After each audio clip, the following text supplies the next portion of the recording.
Колеги, ми продовжуємо робочий день. We continue our working day. Colonel Andriy Lysenko, the floor is yours. Good afternoon, dear friends. Now, the information on the latest events taking place in ATO zone last 24 hours. In Lugansk direction yesterday, the military actions were only taking place along Bakhmutskaya highway and to the north of it in the dark time of the day.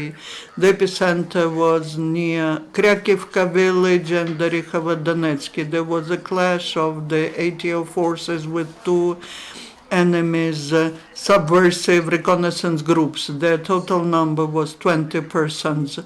Thanks to the well-organized defense and timely finding the threat, our servicemen forced the enemy to withdraw to the south. Also near Novotoshkivske, the militants opened firing from small arms. Donetsky direction at Svetlodarsky Arch and in the north from Gorlivka. Yesterday it was quiet, but the military provocations continue near occupied village Krasny Partizan, where the enemy was twice shelling from small arms in the direction of our positions. Unstable situation is preserved in the western outskirts of Donetsk, where we register most of the episodes of violation of ceasefire by illegal armed groups. Military actions start there after the dawn and continue until late at night. Besides small arms and the grenade launchers, the enemy one time used 82mm mortars. This episode was registered in Marinka. 3 mines were shelled to our positions. To the south from Marinka to Azov Sea, it was quiet yesterday. This way, in the last 24 hours, there are no killed servicemen, only one was wounded. Also, 2 Ukrainian servicemen were wounded because they stepped on tripwires. That was near Stanично-Luganski district of Lugansk region. Our military in the JCCC informed the OSC mission that the militants are starting provocative shelling from small arms and large caliber machine guns and grenade launchers. From the 12th to 16th of November, the JCCC observers registered 8 cases of use of 120mm mortars and 24 cases of mortars of 82mm. On the 16th of November, the enemy was shelling at the housing sector of Krasnogorivka and Girnyak from Grad systems.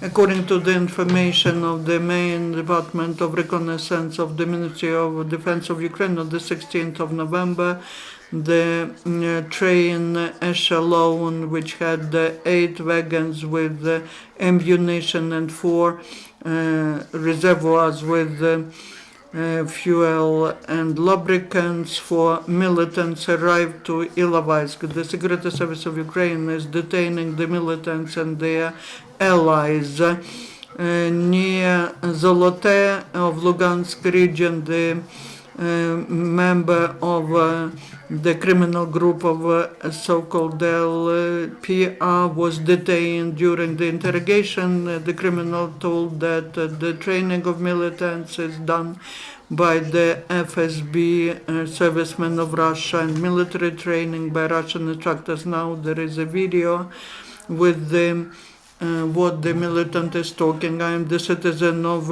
Ukraine, Roman. I lived in Russian Federation in Stakhanov. In 2014, I voluntarily joined the LPR. The Russian Federation representatives were examining me. After that, I made an oath and I received the weapons. The participation in training me those who were training me were Russian instructors. I had to carry service on the territory of Lugansk region, where there is the management of the border service of LPI and DPI. Also, I had to exercise the border control in Lugansk region. Also, we were making visits to find Ukrainian intelligence specialists. There were on the territory of Lugansk region, there were the prisoners of war, Ukrainian prisoners of war, detained, and military equipment is held. I call upon all the militants to surrender. Also, one active supporter of GPR was detained. He was helping the militants, being the head of the state company, Donetsk Standard Metrology. At the same time, in Kharkiv, the security service of Ukraine blocked the activity of the separatists in the internet. The criminal was disseminating via the social networks the calls to create bands similar to so-called DPR and LPR. During the choice, policemen found computer of the separatist where there were proofs of his criminal activity.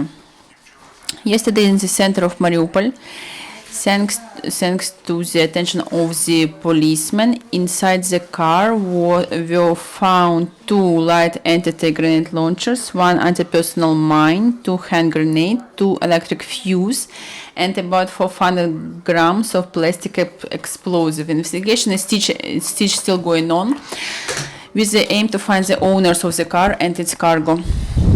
Also, in other part of Mariupol, local citizen found light grenade launcher. About this, he told to the police, and also he was attentive and responsible, and he helped policemen to protect the population from the possible danger.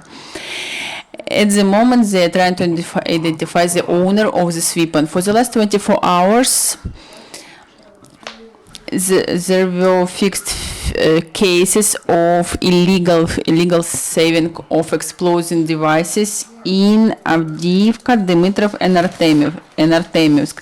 There were found 2 combat hand grenades and more than 200 ammunition to automatic guns. From today, Ukrainian militaries can have a course of psychological aid. This office is the premises for individual and group exercises. It was made on the base of one of aeromobile brigades of paratrooper unit of the armed force of Ukraine. Before in army, there were professional psychologists and chaplains. Rehabilitation program was developed by the headquarters of the armed forces of Ukraine with the help of leading Israeli and American specialists, veterans of the war conflicts. This initiative was supported by the volunteers. Thanks to the joint efforts of the fighters and volunteers, our fighters can come back to normal life. And rotation of Ukrainian policemen is going on in the ITO area. Yesterday, 50 policemen from Chernigiv went to Donbass. Their responsibility area is to keep public order, to stay guard at the checkpoints, to destroy sabotage reconnaissance groups that are trying to get to Ukrainian territory. At the same time, joint unit of the policemen came back to Sumy. During 2 months, this unit was servicing in Lugansk region, having the tasks of keeping the public order. The next few days, fighters will spend with their family. After that, they will come back to service. Policemen are getting ready their checkpoints to work in the winter time. The premises are equipped by heating system and reserve heat supply. It will allow to provide the corresponding conditions to keep guard and to have a rest of the personnel. while the day becomes shorter, the decision was taken to readjust the checkpoint by light reflecting elements with corresponding identification signs. Modules are equipped with all the necessary to work with them. And through Novotroitsky checkpoint, two trucks went to occupied territories with the help from International Committee of Red Cross. That's all that I have for now. If you have any questions, I would be glad to answer them. Thank you very much, Andriy. Dear journalists, do you have any questions or comments? If there are no questions or comments, thank you very much, Colonel. Thank you, everybody. We finish our briefing, and our next briefing will be at 1:30. We will discuss the